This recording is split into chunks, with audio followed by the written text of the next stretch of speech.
ډاکټر ته زه تللی وم نو ما دا ګوډې خودي ما ته وزن کم کا نالې خج 10 پاونډه ما وزن کم کو 3 کاله وشو چې غوښې مخې دا خوړل پرې چې بیا مې ورته وویل مال زما خو اوس هم ګوډې خوږېږي ویل وزن لږ دغه مال په ارام کښېنه خو ووایه چې نه پوهېږم که نه زړه دې شین شه اوس د ګرځېدو خو مې مه وباسه که نه اوس هم ووایه چې نه پوهېږم که انګلینډ ته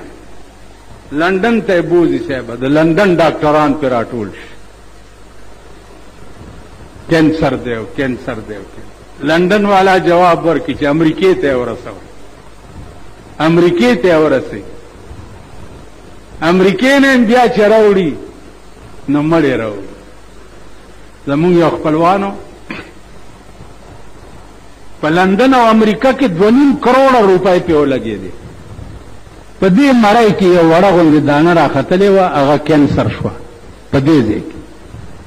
2.5 کروڑه روپۍ پې په امریکا او لندن کې ولګېدې او د امریکې نه یې مړ راوړ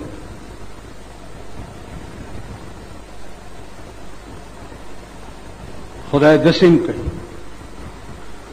دې غریبانو ته وایي چې خفه کېږئ مه که تاسو ته زه داسې مرض ولګوم چې هغه جوړېږي نه او د لندن طاقت م نه نو چې د چا د لندن طاقت یا به د لندن نه مړ راځي خفه کېږئ مه دا مرګ ژوندون زما په لاس کې دی دا مرګ او ژوند چې دی د لندنیانو په لاس کې نه دی او نه د امریکنیانو په لاس کې دی مرګ او ژوند زه کوم تاسو خیال راغی قسم په خدای دی زما په وړوکوالي کې زما نیکو نه ډاکټرانو نه ډسپنسرۍ وې نه هسپتالونه ایس کیسې بودې نه وې زما نیکو د شپې به چې څوک ټایفایډ سو ورته یا زړه درد به شو ورته ښه زنانه به ورپسې رالې ورته به چې پلانې ډېر ناجوړه دی که لږې وګورې د نیمې شپې به مې نیکه لاړو دا نبض به یې ولیدو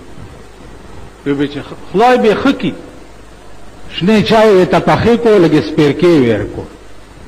شنې چای به پخې کړي او سپیرکای به ورکړي سهار له به سړی جګ جوړ اوس لندن ته بوځي نه جوړېږي او امریکې ته بوځي او نه جوړېږي د هغې وجه دا ده چې زمونږ اعتماد چې دی هغه په خدای ختم شو په بنده شو حدیث کې راځي چې یو ډله به په قیامت کې داسې وي چې بې پوښتنې به جنت ته لاړ شي بې پوښتنې دا به هغه ډله چې په هر شي کې په خدای اعتماد وي بله ورځ مې چاته وی ملکه تاسو دا کشمیر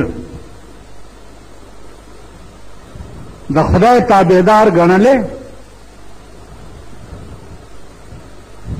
نو نن به په کشمیر کې دا ابرهه غوندې کار شوی وی او کشمیر به تاسو له درکړی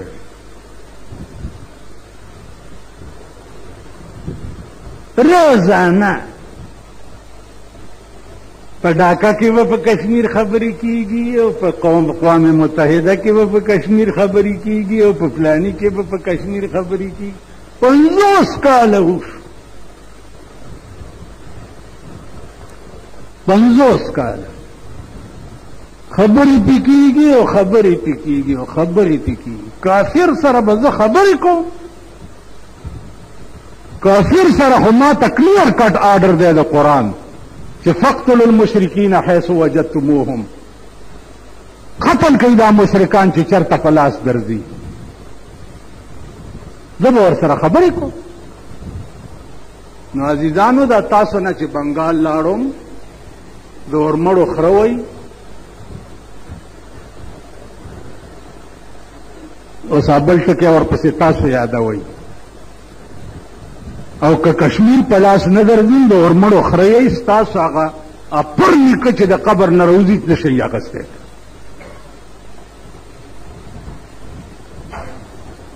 تاسو یې نشئ اخیستی वो शकी अजली नसीहत आलिमों की कब समझते हैं, इन्हें लाजिम है समझाना बज़र्ब खंजर फौलाद।